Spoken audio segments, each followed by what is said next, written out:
The Tale of Benjamin Bunny by Beatrix Potter. One morning a little rabbit sat on a bank. He pricked his ears and listened to the trit-trot of a pony. A gig was coming along the road.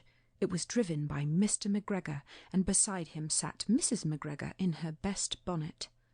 As soon as they had passed, little Benjamin Bunny slid down into the road and set off, with a hop, skip, and a jump, to call upon his relations who lived in the wood at the back of Mr. McGregor's garden. That wood was full of rabbit holes, and in the neatest, sandiest hole of all lived Benjamin's aunt and his cousins, Flopsy, Mopsy, Cottontail, and Peter. Old Mrs. Rabbit was a widow. She earned her living by knitting rabbit-wool mittens and muffetees. I once bought a pair at a bazaar. She also sold herbs and rosemary tea and rabbit tobacco, which is what we call lavender. Little Benjamin did not very much want to see his aunt. He came round the bank of the fir tree and nearly tumbled upon the top of his cousin Peter. Peter was sitting by himself. He looked poorly and was dressed in a red cotton pocket-handkerchief. "Peter," said little Benjamin in a whisper, "who has got your clothes?" Peter replied, "The scarecrow in Mr. McGregor's garden," and described how he had been chased about the garden and had dropped his shoes and coat. Little Benjamin sat down beside his cousin and assured him that Mr. McGregor had gone out in a gig, and Mrs. McGregor also, and certainly for the day, because she was wearing her best bonnet. Peter said he hoped that it would rain. At this point, old Mrs. Rabbit's voice was heard inside the rabbit hole, calling, "Cottontail, Cottontail, fetch some more chamomile." Peter said he thought he might feel better if he went for a walk.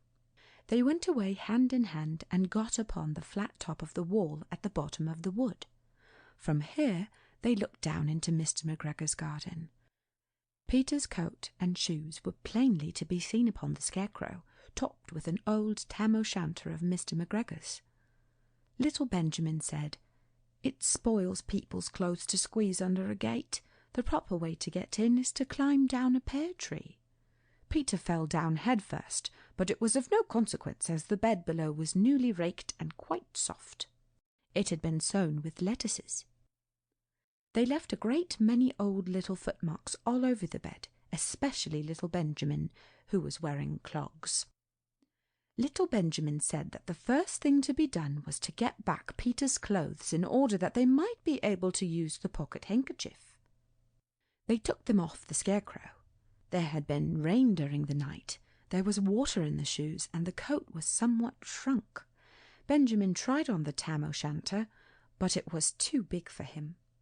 Then he suggested that they should fill the pocket-handkerchief with onions as a little present for his aunt. Peter did not seem to be enjoying himself. He kept hearing noises.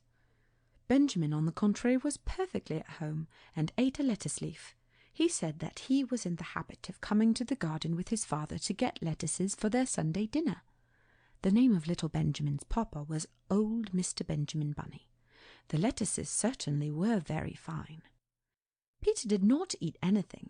He said he should like to go home. Presently he dropped half the onions. Little Benjamin said that it was not possible to get back up the pear tree with a load of vegetables. He led the way boldly towards the other end of the garden.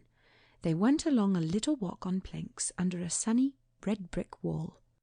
The mice sat on their doorsteps cracking cherry stones. They winked at Peter Rabbit and little Benjamin Bunny.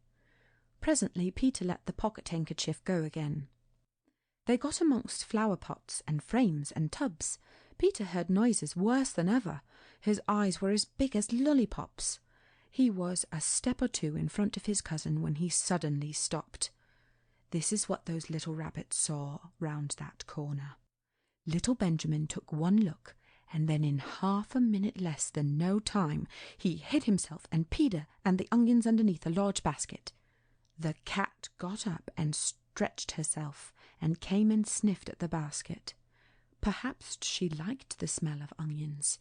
Anyway, she sat down upon the top of the basket. She sat there for 5 hours.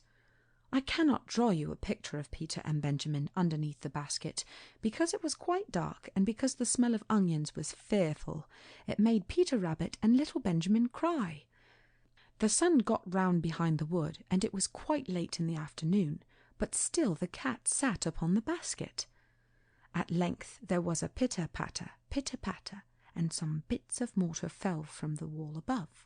The cat looked up and saw old Mr. Benjamin Bunny prancing along the top of the wall of the upper terrace.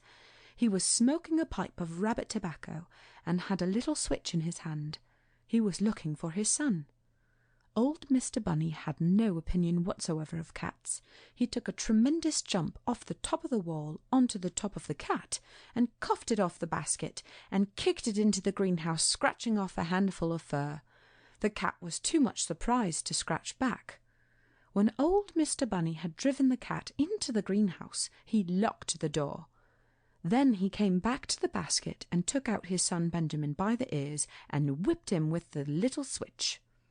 Then he took out his nephew Peter. Then he took out the handkerchief of onions and marched out of the garden.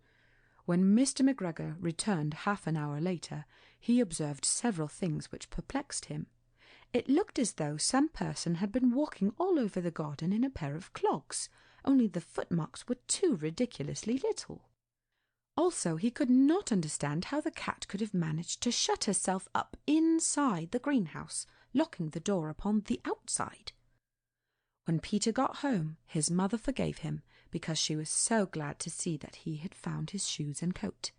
Cottontail and Peter folded up the pocket handkerchief, and old Mrs. Rabbit strung up the onions and hung them from the kitchen ceiling, with the bunches of herbs and the rabbit tobacco. The end.